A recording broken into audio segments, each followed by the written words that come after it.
Hi అండి. అందరూ బాగున్నారా? మా ఊరు ధవళేశ్వరం అండి. నేను ఇంతకుముందు సర్వర్ కాటన్ గారి నివాస గృహం అని ఒక వీడియో కూడా చేశాను. అది ఈ మధ్యనే కొంచెం ఎక్కువ జనాలు చూస్తున్నారనమాట. నాకు చాలా ఆనందంగా కూడా అనిపించింది. ఇది సర్వర్ కాటన్ బ్యారేజ్ అండి. బ్యారేజ్ కంటే యూజువల్గా పైన ఒక ఎంట్రన్స్ ఉంటుంది. ఇది ఆనకట్ట కింద నుంచి అనమాట.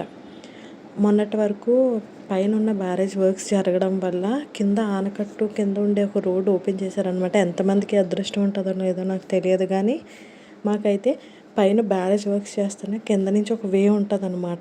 ఈ ఈ ఈ ఎండ నుంచి ఆ ఎండకి వెళ్ళడానికి ఆ రూట్ చాలా బాగుంటుంది అనమాట. నేను వీడియో తీసి కూడా ఒక 1 మంత్ పైన అవుతుందండి, కానీ కొన్ని బిజీ ఇష్యూస్ వల్ల నేను వీడియో పోస్ట్ చేయడం జరగలేదు. ఇక్కడ ఓన్లీ గోదావరిలో పడిన చేపలు మాత్రమే అమ్ముతారండి. లైసెన్స్ అనమాట. ఇంకా గోదావరిలో కాకుండా బయట నుంచి ఎక్కడ తెచ్చి అక్కడ అమ్మడానికి ఉండదు. ఇదే అనమాట అండి. అవే పైన చూస్తున్నారు కదా, అది బ్రిడ్జ్ అనమాట. ఆ బ్రిడ్జ్ అప్పుడు వర్క్ చేయడం వల్ల ఈ ఆనకట్ట కింద నుంచి ఇచ్చారనమాట అండి, రాకపోకలు ఆగిపోకుండా. ఎందుకంటే అటు నుంచి ఇటు వెళ్ళడానికి ఉన్న ఏకైక బ్రిడ్జ్ ఇదే. వాటర్ ఉన్న మేబీ బోర్డ్స్ అవన్నీ ఎక్కువ అటు నుంచి ఇటు షిఫ్టింగ్కి ఇప్పుడు ఎవరు యూజ్ చేయట్లేదు కదండి. ఆ కాలంలో యూజ్ చేసేవారేమో. చూడండి ఎంత బాగుందో. ఇంకా అప్పుడు వాటర్ తక్కువ ఉన్నాయండి. వాటర్ ఫుల్గా ఉంటుంది. అసలు రోడ్డు ఓపెన్ చేయరు. వాటర్ తక్కువగా ఉండడం కారణం వల్ల ఆ పైన బ్రిడ్జ్ వర్క్స్ జరుగుతుంటే కింద వే అనమాట అది. నిజంగా అదృష్టం ఉంటే గోదావరిలుగా పుట్టాలనుకుంటారు. కొంచెం ఆ ఫీల్ బాగుంటుందండి. గోదావరి అంటే చాలు మేము ఎక్కడున్నా కలిసిపోతాం అనమాట. వర్క్ ప్లేస్లో అవ్వండి, business place, what ever it maybe. గోదావరిలో అనగానే అది ఈస్ట్ గోదావరి, వెస్ట్ గోదావరి ఏమో మాకు సంబంధం లేదు. గోదావరి నీళ్ళు తాగిన వాళ్ళు ఉంటే చాలు, ఈజీగా కలిసిపోయి ఫ్రెండ్స్ అయిపోతాం అనమాట. మా బంధాలు అలా ఉంటాయి. చూడండి ఎంత బాగుందో. కానీ ఎర్లీ మార్నింగ్ వెళ్తుంటే ఎంత బాగుందో చెప్పలేనండి. సగం వే వరకు మంచు లేదు, కానీ ఇంకో సగం వే అంతా అప్పుడప్పుడే మంచు పడుతూ పైనుంచి సూర్యుడు అప్పుడే వస్తూ కొంతమంది వాకింగ్స్ కూడా వెళ్ళారనమాట. ఎంజాయ్ చేయాలంటే మళ్ళీ అవే ఓపెన్ చేయరు కదండి. ఓపెన్ చేసినప్పుడే అందరూ చిల్ అవ్వాలని చాలామంది నడుచుకుంటూ వెళ్ళేవాళ్ళు. వ్యాపారాలు చేసుకునే ఏదైనా అదొకటే బ్యారేజ్ ఒకటే వే కాబట్టి అందరూ ఆ వేని యూజ్ చేసుకోవడం జరిగింది. చూడండి పక్షులు అప్పుడే హాయిగా ఆహారం వేటకు వెళ్తున్నాయి అన్నమాట. కానీ మాకు చాలా చాలా చాలా నచ్చుతుంది. దూరం నుంచి వచ్చిన వాళ్ళకి ఏదో అదొక టూరిస్ట్ ప్లేస్లా ఉంటుంది, కానీ మాకు మాత్రం it's like my own home కాబట్టి ఆ ఫీల్ ఇంకా ఇంకా ఇంకా ఇంకా చాలా బాగుంటుంది అనమాట. నెమ్మదిగా అలా రైడ్ చేసుకుంటూ వెళ్ళాం బండి మీద. ఎంత బాగుందంటే పైన అంతా మబ్బులుగా ఆకాశం, అప్పుడే మంచు, అంగడి కూరగాయల వ్యాపారం, అరటికాయలు, ఇంక ఏదైనా అది వెళ్ళేవి. అటు నుంచి బొబ్బర్లంక అది ఉంటుంది. అటు సైడ్ బొబ్బర్లంక, ఇటు సైడ్ ధవళేశ్వరం అనమాట.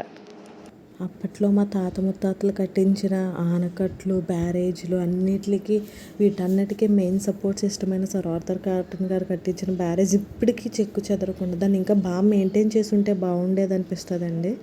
ఇప్పటికీ అప్పుడు కట్టడాలు కాబట్టి ఇంకా అలా ఉన్నాయి. ఇప్పుడు వాళ్ళు కట్టుంటే ఇంకా దేవుడికే తెలియాలి వాటి కోసం. అప్పుడు వాళ్ళు కట్టిన వాళ్ళ థింగ్స్లో మనం ఇంకా ట్రావెల్ చేస్తున్నాము. చూడండి అప్పుడే పక్షి వెళ్ళడానికి రెడీగా ఉంది, కానీ మేము ఎంత క్యాప్చర్ చేసినా దగ్గరలేదు. అటుపక్క వాటర్ ఉంటుందండి, ఇటుపక్క వాటర్ ఉంటుంది. మధ్యలో బ్రిడ్జ్ కూడా కాదు, అదొక నార్మల్ వే అనమాట. ఎప్పుడైనా బ్రిడ్జ్ పనుల నిమిత్తం మూసివేస్తే ఈ బ్రిడ్జ్ ఇక్కడ నుంచి అక్కడ వరకు రోడ్డు ఓపెన్ చేస్తారనమాట. ఎంత బాగుంటుందో అండి వ్యూ చూడడానికి. ఆ పక్కనంటే ఇసుక తిప్పలు ఉంటాయి, ఇటు వాటర్ అటు వాటర్ ఉంటుంది, మధ్యలో వే ఉంటుంది అనమాట. బాగుంటుంది బాగుంటుంది కదండి. మరి గోదావరి అంటేనే బాగుంటుంది. మళ్ళీ స్పెషల్గా దాంట్లో చెప్పడానికి ఏముంటుంది, కానీ చూపిస్తే మేము పడిన ఆనందం అట్లీస్ట్ ఆ ఫీల్ డైరెక్ట్గా చూడకపోయినా ఉంటుంది కదా, ఎంతో కొంత మినిమం అన్న ఫీలింగ్ ఉంటుంది. ఎస్పెషల్లీ గోదావరిలో చూసుకుంటే ఒక జ్ఞాపకంలా ఉంటుంది అని తీసి పెట్టడం అంతేనండి. చూసారండి ఎంత ప్యూర్గా ఉందో, స్వచ్ఛమైన గాలి, ఆ స్మెల్ ఎంత బాగుంటుందో అండి, ఫ్రెష్ ఎయిర్ది. చూడండి ఇంకా అక్కడి నుంచి ఇది ఎండ్ అనమాట. ఇక్కడ నుంచి పైకి ఇంకా అలా స్ట్రైట్కి వెళ్ళిపోతే బొబ్బర్లంకి వస్తుంది. దానాట ఏదో ఎంట్రన్స్ అయి ఉంటుంది, ఎందుకంటే పైన గుడి కూడా ఉంటుంది అనమాట. మేము ముందుకు వెళ్ళి రిటర్న్ కూడా వచ్చేసాం. మా ముందు తాతగారు ఎవరో అరటిపళ్ళు పట్టుకెళ్తున్నారు. చూడండి పైన గుడి ఉంటుంది. ఇది మేబీ ఏదో ద్వారం అనుకుంటండి అప్పట్లో. తాతగారు ఎంత హ్యాపీగా వర్క్ చేసుకుంటారు. వాళ్ళ లైఫ్సే చాలా పీస్ఫుల్గా ఉంటాయి అనిపిస్తుంది. ఈ బిజీ లైఫ్స్ కంటే, జంగిల్ కాంక్రీట్ లైఫ్స్ కంటే కూడా ఎంత ప్రశాంతంగా ఉంటుందో. పొద్దున్న లేస్తారు, పనులకు వెళ్తారు, హ్యాపీగా ఉంటారు. చిన్న చిన్న కష్టాలు మనుషులందరికీ ఉంటాయి. కంపారిటివ్లీ వెల్ సెటిల్స్ కన్నా కూడా కొంచెం అలా వ్యాపారాలు చేసుకుని హ్యాపీగా ఫ్యామిలీతో టైం స్పెండ్ చేసి అదే ఊర్లో ఉంటారు, హ్యాపీగా ఉంటారు కదండి. గోదావరిలో నీటికి కొరత ఉండదు కాబట్టి పొలాలు మంచిగా పండుతాయి. ఆ నీటిని కాపాడిచ్చిన సర్ ఆర్థర్ కాటన్ గారిని కూడా జన్మ జన్మలు తరాలు తరాలు జ్ఞాపకం చేసుకుంటారంటే ఎంత పుణ్యం కదండి ఆయనకి. ఆయన పిల్లలకు కూడా ఆ పుణ్యం ఉంటుంది. చూడండి ఆనకట్ట బ్రిడ్జ్ చాలా గేట్స్ ఉంటాయి, 54 ఎన్నో ఉంటాయి, ఎగ్జాక్ట్గా నాకు తెలియదు. కానీ మా డాడీ వాళ్ళు చిన్నప్పుడు ఆ స్టార్టింగ్ గేట్ నుంచి ఇక్కడ వరకు వాకింగ్ చేసుకుంటే వెళ్ళేవారు అనమాట. 54 గేట్స్ అండ్ సో నాకు ఎగ్జాక్ట్గా ఐడియా లేదు. కానీ మా సొంత ఊర్లో ఉంటున్నప్పుడు దాని వాల్యూ తెలియదు. ఎవరైనా బయట వాళ్ళు వచ్చినప్పుడు మాత్రం అది ఒక టూరిస్ట్ ప్లేస్లో చూస్తారు. అప్పుడు యా అబ్బా అవును కదా అనిపిస్తుంది. ఇందాక సరిగ్గా చూపించలేదని ఎంట్రన్స్ మళ్ళీ ఒకసారి చూపిస్తున్నాను అనమాట. అది ఎండ్ ఆఫ్ ది బ్రిడ్జ్ అక్కడే ఉంటుందన్నమాట. పైన ఒక టెంపుల్లా కట్టి ఉండింది. అది అప్పట్లో వాళ్ళు కట్టారో ఏమో మనకు తెలియదు మరి. మళ్ళీ కొంచెం వెనక్కి వెళ్ళి క్లియర్గా తీయలేదా అనిపించి మళ్ళీ ఒకసారి వెనక్కి వెళ్ళి వద్దామని మళ్ళీ వెనక్కి వచ్చి మరీ తీసామన్నమాట. చూడండి అటు వాటర్ ఇటు వాటర్ మధ్యలో పైన అప్పుడే ఉదయిస్తున్న సూర్యుడు, పక్కన బ్యారేజు, ఎదురుగుండా జనాలు, అటు ఇటు వెళ్ళే జనాలు. వాటర్ కొంచెం గ్రీనరీగా అయిపోయిందండి. మేబీ నిల్వ ఉండిపోతుంది కదా, ఎందుకంటే గేట్స్ క్లోజ్ చేసేసి ఉంటాయి. అందుకే వాటర్ లేదు అక్కడ అంతా. లేకపోతే అదంతా ఫ్లోయింగ్ వాటర్ ఉంటుంది. మేము వెళ్ళే అంతా కూడా అసలు వాటర్ ఫ్లో అయ్యే అనమాట. చూడండి ఎంతమంది అక్కడ వ్యాపారాలు కూడా చేసుకుంటున్నారు. నాకు చాలా భలే ఆశ్చర్యం అనిపించింది. ఆ ఉన్న స్పేస్ని కూడా వాళ్ళు యూటిలైజ్ చేసుకుంటున్నారు కదండి. వెళ్ళే దారిలో ఆగి అమ్మేసుకుంటున్నారు. యూజువల్గా ఆ రోడ్ అసలు ఓపెన్లో ఉండదు. ఓపెన్లో ఉండుంటే ఇంకా బోల్డ్ అని షాపులు ఉండేదేమో, అక్కడ కట్టేసేవారేమో. స్కోప్ ఉంటే ఎక్కడైనా ఏదైనా డెవలప్ చేసుకోవచ్చు అంటారు కదా. అంత బాగుంటుందండి నిజంగా. చెప్పడం కాదు కానీ మన కళ్ళతో మనం చూస్తేనే. ఎందుకంటే ఇప్పుడు బ్రిడ్జ్ మళ్ళీ ఓపెన్ చేసేసారు. దానివల్ల ఈ రోడ్డు క్లోజ్ చేసేయడం జరిగింది. మళ్ళీ ఎప్పుడో తప్ప ఓపెన్ చేయరు. మేబీ ఎండల్లో వాటర్ తక్కువ ఉంటుంది కదా ఓపెన్ చేస్తారు. కానీ అందరికీ లైక్ ఇలాగా బండ్లు వేసుకుని వెళ్ళే ఆప్షన్ ఉండదు అనమాట. నార్మల్గా అక్కడ వరకు సగం నడుచుకుని వెనక్కి వెళ్ళిపోయి అలాగే ఉంటుంది తప్ప. ఎందుకంటే పైన బ్రిడ్జ్ ఆపరేటింగ్లో ఉంటే కింద ఇవే అంత యాక్సెస్ ఇవ్వరు అనమాట. రిస్క్ అని. ఎందుకంటే చిన్న చిన్న పిల్లలు ఉంటారు, వాళ్ళు మాట వినరు కదండి. చాలామంది ఈత కొడతా ఆటలు కొడతా కొంచెం క్లోజ్ చేసేస్తారు. మనం ఫస్ట్ ఎంటర్ అయిన రోడ్డు క్లోజ్ చేసేస్తారు అనమాట. మళ్ళీ ఛాన్స్ రాదని కావాలని ఎర్లీ మార్నింగ్ లేచి మరి వీడియో తీసామండి. తీసి కూడా చాలా కాలం అయింది కానీ పెట్టడానికి కొంచెం కుదరలేదు. Sorry for that. ఇప్పటి నుంచైనా మళ్ళీ బూస్టప్ అవ్వాలని కోరుకుంటున్నాను. చూడండి ఎంత స్వచ్ఛంగా అనిపిస్తుందో ఆ క్లైమేట్, వెదర్. అక్కడ అందరూ బండ్లు పెట్టుకుని ఫోటోషూట్ల మీద ఫోటోషూట్లు లేని ఎంతైనా ఆప్షన్ ఉన్నప్పుడే కదా యూటిలైజ్ చేసుకోవాలన్నట్టు.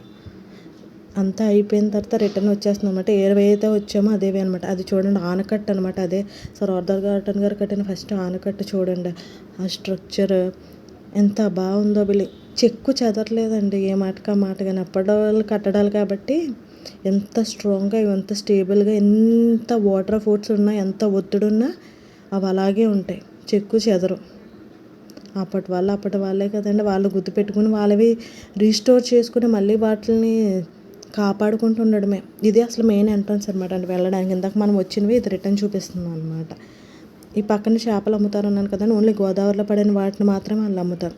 అటు నుంచి రైట్కి వస్తే అక్కడ చిన్న పార్క్లో ఉండేది. అప్పుడు పుష్కరాలకు కట్టారండి. మళ్ళీ పుష్కరాలే రావాలి అది డెవలప్ అవ్వాలంటే. ఎందుకంటే ఆ టైంలో మాత్రమే ఎక్కువ జనాలు ఉంటారనో ఏమో. ఎంత బాగా డెవలప్ చేస్తారంటే గోదావరిని ఆ సైడ్ అంతా ఏటిగట్లు వేసేసి పార్కులు చేసేసి. తర్వాత మేబీ ఇంక తెలిసిందే కదండి మనకి. అలా కొంచెం ముందుకు వెళ్ళగా రోడ్ అంత బాగాలేదు కానీ అదంతా పార్క్ ఉండేదండి రైట్ సైడ్. కానీ ఇప్పుడు అదంతా పోయింది. ఎవరో మెయింటైన్ చేయట్లేదు సరిగ్గా.